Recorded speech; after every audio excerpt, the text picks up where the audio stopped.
Oh God, look at the clutter. Oh, the model train stuff, DCC controller, kits, riser plan, boxes, coal mine. Oh wait a minute, it's clear here.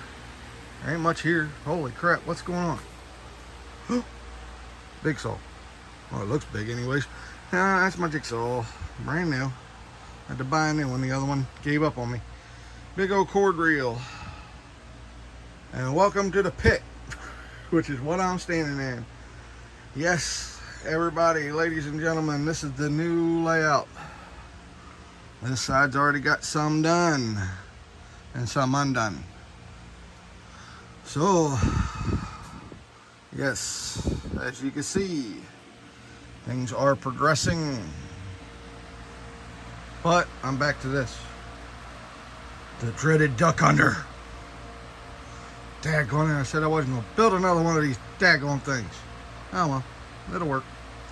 Especially since this one here, you guessed it right, ladies and gentlemen, those legs are 49 inches tall.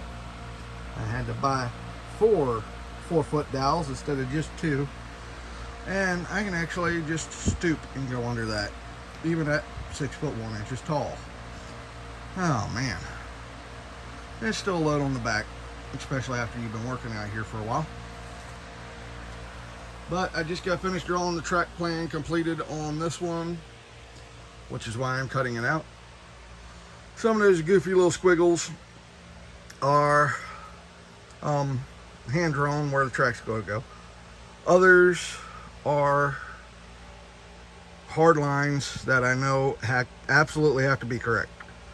So yes, I am going to lay the main line as soon as possible. I'm not going to worry about the branch or anything else right away.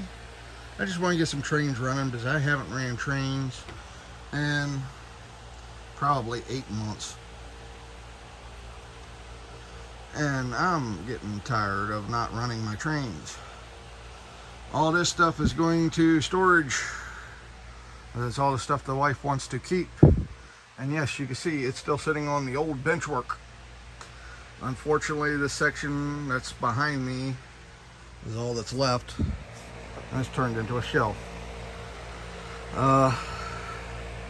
The entire back section, because I didn't have the leg supports done, the entire back section, which was back here, gave out. It snapped completely because there was nothing supporting the middle of it. And when it snapped, it took out this side as well, because that side decided to twist inward and cave in. So I have a lot of track that I might not be able to salvage in this pile of mess.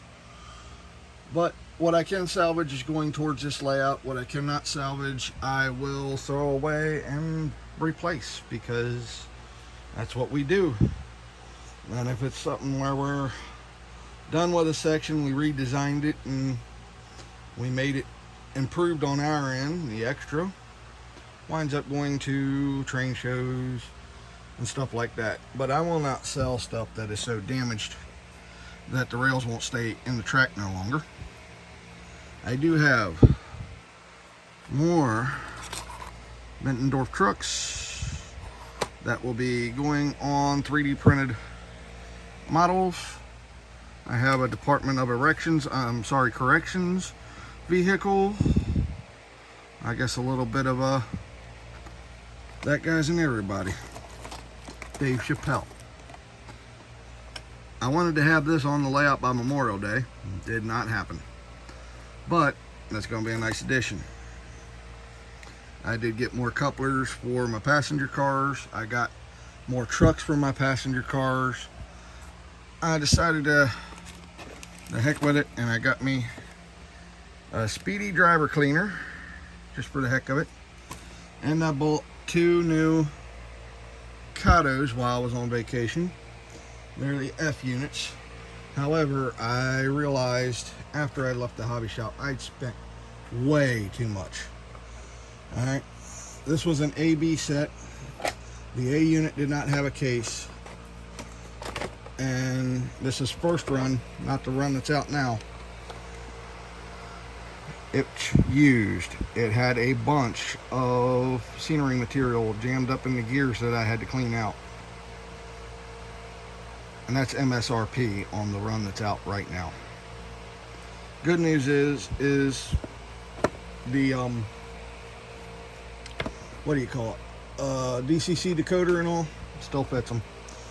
So I needed a dual headlight instead of a single headlight, and I needed to replace the shell that kind of got screwed up. There's the B unit shell. The A unit's back there. I completely messed those up by trying to get the paint off without checking on YouTube first. I decided to go back old school tactics. Alcohol wasn't seeming to work, so I used the old standby nail polish remover. Soften that plastic up to where it was holding fingerprints. Not a good idea. Found out the best way to do it is soak the model in isopropyl alcohol 91% overnight. Alright, come back next morning with an electric toothbrush and hit it. And I got a cheap electric toothbrush, so that doesn't bother me. Now, yes, those are my feeders because those are solid wire. I do have an entire 100-foot roll of stranded 20 gauge wire, well 24 gauge wire, that will be used for turnout controls. So I will be building a control panel right here with the track map, and I'll have the little DCC box to the one side there. So I will have everything there, and in order to power all of that, I have this nice little box here. Since turnouts can take a lot of juice, we got this 16 volt 30 volt amp doorbell transformer. It says rewired, but I don't know. It's brand new, all right, or it could be refurbished. But all it takes, if I can get it out of the box one-handed.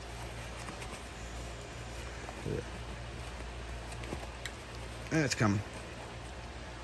Bam. There's your power and out. You might notice this.